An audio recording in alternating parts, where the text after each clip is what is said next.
Bonjour les amis, aujourd'hui nous allons parler du plugin Yoast pour votre référencement et nous sommes dans le menu SEO de WordPress au niveau des réglages SEO et nous allons voir ensemble aujourd'hui les taxonomies, les archives, le fil d'Ariane et l'onglet RSS.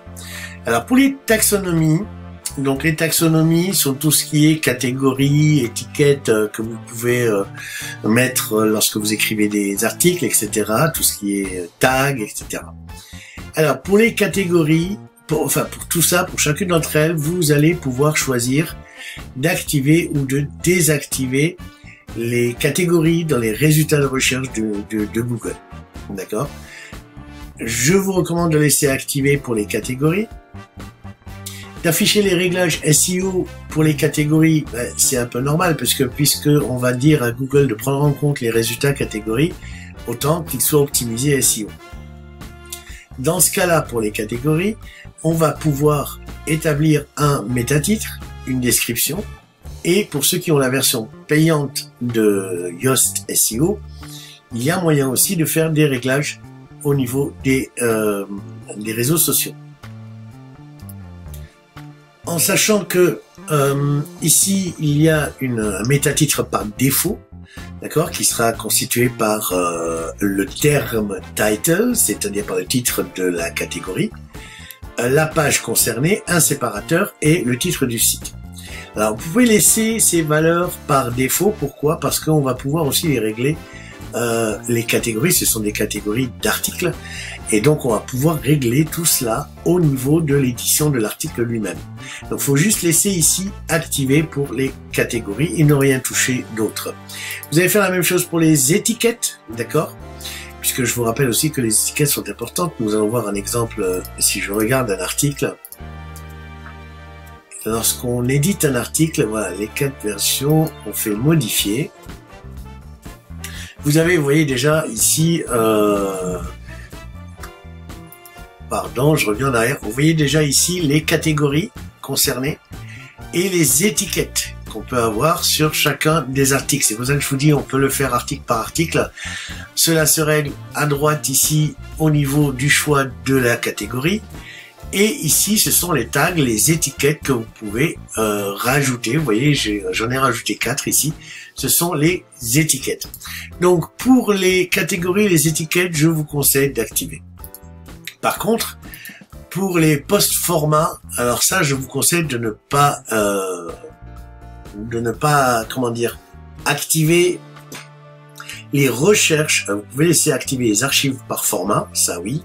Ça mange pas de pain, mais par contre, il faut désactiver les formats dans les résultats de recherche de Google parce que ça n'a aucun intérêt en termes de référencement. Donc ça, vous pouvez vraiment désactiver. Et enfin, ici, vous avez retiré le préfixe des catégories. Alors, le préfixe des catégories, c'est-à-dire qu'il y aura votre site avant le premier slash, le mot catégorie, ce sera un préfixe, hein, et derrière la suite après le slash, c'est-à-dire le titre de votre article. Alors, il est conseillé de conserver. C'est la valeur par défaut. Donc, on va s'enregistrer comme ça. OK, on conserve. Mais sachez quand même que c'est quelque chose qui peut être modifié dans une couche plus haut, c'est-à-dire au niveau de WordPress. Dans les réglages, alors on est en train de parler, voilà, le préfixe des catégories. Dans les réglages, lorsque vous construisez vos permaliens, c'est-à-dire la manière dont les liens seront visibles, ici donc dans les permaliens, vous avez la possibilité de définir un préfixe de catégorie ici. Par exemple, ça serait sujet, d'accord? Et à partir de là, quand on fait appel à un élément, un article, qui a une catégorie, à ce moment-là, et si on met sujet comme préfixe de catégorie, eh bien l'article non classé, par exemple, l'article Toto, qui est non classé dans une catégorie, aura un préfixe de catégorie qui s'appellera sujet. D'accord? Donc là, je laisse vide.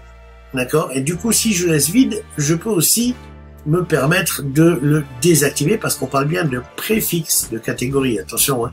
Si j'ai une catégorie, je sais pas, regardons par exemple, ici je suis dans la catégorie se lancer sur Internet.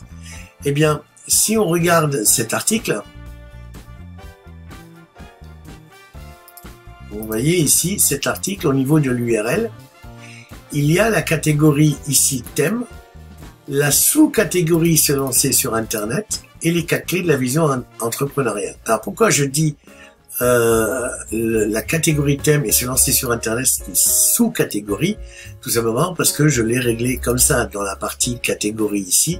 J'ai décidé que j'avais qu'une seule catégorie thème et à l'intérieur j'ai des sous-catégories. D'accord? Et donc voilà.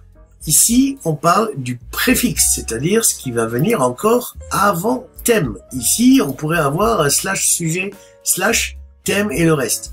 Ça n'apporte rien. Franchement, ça n'apporte rien. Si vous, déjà, j'ai fait comment dire, une hiérarchie de catégories. Je les ai hiérarchisées toutes en dessous d'une catégorie mère, qui s'appelle catégorie thème.